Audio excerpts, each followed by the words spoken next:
All right, so that just gave you a taste of some of the civic engagement activities at Miami-Dade College and the way that students are involved.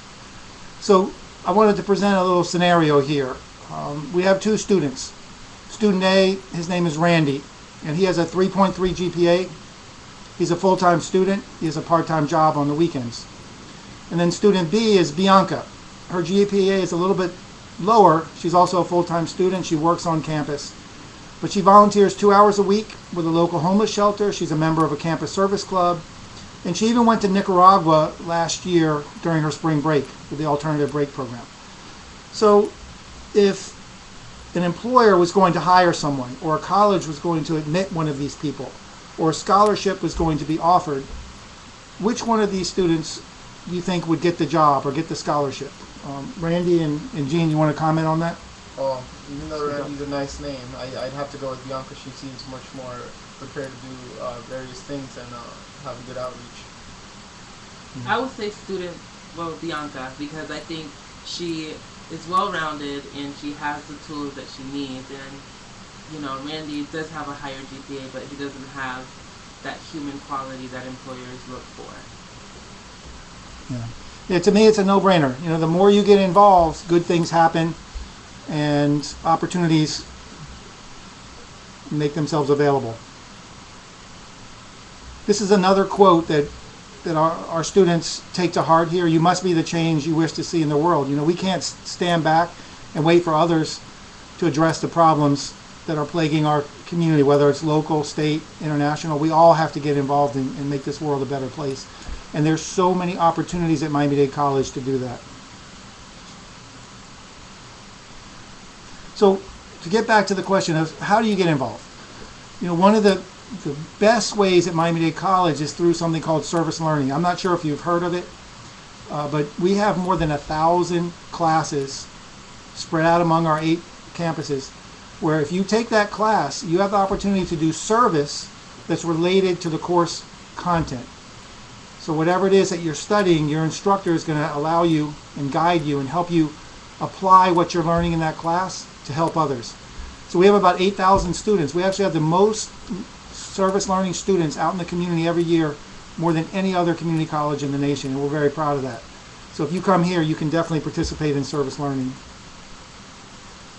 And this is just more about what it is, just to apply what you're learning to help others. And what do you think happens when you participate in service learning? Learning is more interesting. You help the community. Hopefully you'll be a volunteer for the rest of your life. I know a lot of our students tell us that because of their service, they've changed their career. They want to do different things. They want to stay involved in service. They realize that no matter what profession they go into, we all have an obligation to give back. And they learn that sometimes here at Miami-Dade College. And just help students achieve their dreams. There's so many benefits from service learning. So here are some examples of service learning. This is at the Kendall campus. There were students in a social environment class. And, you know, most probably at your schools, they have water fountains. But what about if you have a water bottle? How do you fill up your water bottle? So the students organized and they got the campus to install water bottle fillers, which are much better for the environment. We have a lot of students that take leadership classes and then they mentor other students who are struggling to help them stay in school and graduate. Any of you ever heard of CNN Heroes? This gentleman here, Evans Wadongo, is from Kenya. He's an engineering student. I think more than half the population in Kenya, in rural Kenya, does not have electricity. He invented a solar lamp. And he visited Miami-Dade College and talked to our students. And for $30, he can make one of those lamps. You can see it there in his hand. So we have a lot of students through their classes and their student clubs and organizations that are raising money. And every time they raise $30, a child in Kenya gets one of those solar lamps. This was a really cool project. It was called Don't Cast a Zombie Vote. And, you know, a lot of students maybe aren't that politically involved or don't even know that an election's coming up. So we had students from a number of classes that dressed up like zombies and encouraged students to vote. And they also organized an information session about the election so students could learn about the issues. Here's another person. You can see on the left, the person who didn't vote really looks like a zombie, and the one on the right said, I voted and is doing great. Just a great, excellent project. A lot of environmental cleanups. This is a class that I think went out to Cape Florida State Park and removed exotic plants. Some more of our students out cleaning up the parks, tree planting, and almost all of these are done as class assignments. So if it's an English class, they might do all of their writing about the organization that they're with and the work that they're doing. So they work on their writing and they serve at the same time. How about bullying? I'm sure bullying is a big problem in your school. What about creating an anti-bullying campaign? That's what these students did. They even organized a screening of the movie Bully for other students and had a discussion afterwards. And it was part of their psychology class. We have a lot of students that volunteer in the schools. Very popular and work with kids, especially if someone wants to be a teacher or work with children in the future. What do you think this one's about? That lung on the right is a diseased smoker's lung, and we have a lot of students, our respiratory therapy students, our nursing students, and even students that are majoring in biology and the sciences. Check out these materials and go around to schools, middle schools, high schools, and do presentations about the dangers of smoking. So they're applying what they're learning and helping others at the same time. These are anatomy and physiology students who are organizing a community health fair. They're doing blood pressure and teaching people about good health. Dental hygiene students go into the schools and teach children about proper dental hygiene and teeth brushing.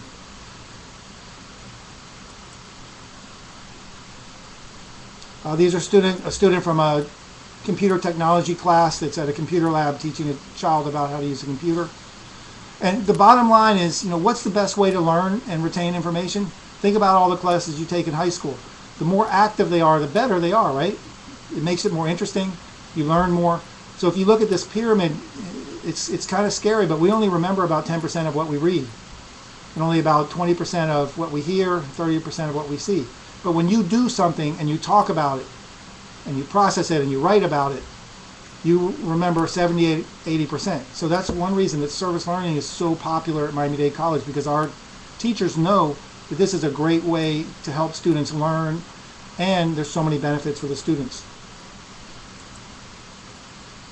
So to go back to that earlier list of benefits, all of these things happen when you get involved with service learning. I guarantee it. That's why we have 8,000 students a year. Okay, other ways to get involved. Every semester we have what we call volunteer expos. Community partners come on campus and they recruit students, whether you just want to volunteer or you're doing it for a class. So this is Big Brothers Big Sisters. Here's Everglades National Park. Tons of opportunities to volunteer with them. Our students organize amazing fundraisers. So this particular one was to build a shelter for abused women in the Congo with Heal Africa. They call it the Her Concert for the Congo. They raised $27,000. So basically just come to our office and we're going to let you know about all these kinds of opportunities. Another project they did was the All-Nighter for Haiti. That was 2 years ago after the earthquake, and over 2 years they raised almost $50,000 with food for the poor and sent it to Haiti. Another great thing you should know about is called the President's Volunteer Service Award, and it's a way to recognize and celebrate Americans who volunteer and give back to their community. So I have a student here who's going to tell you a little bit more about it.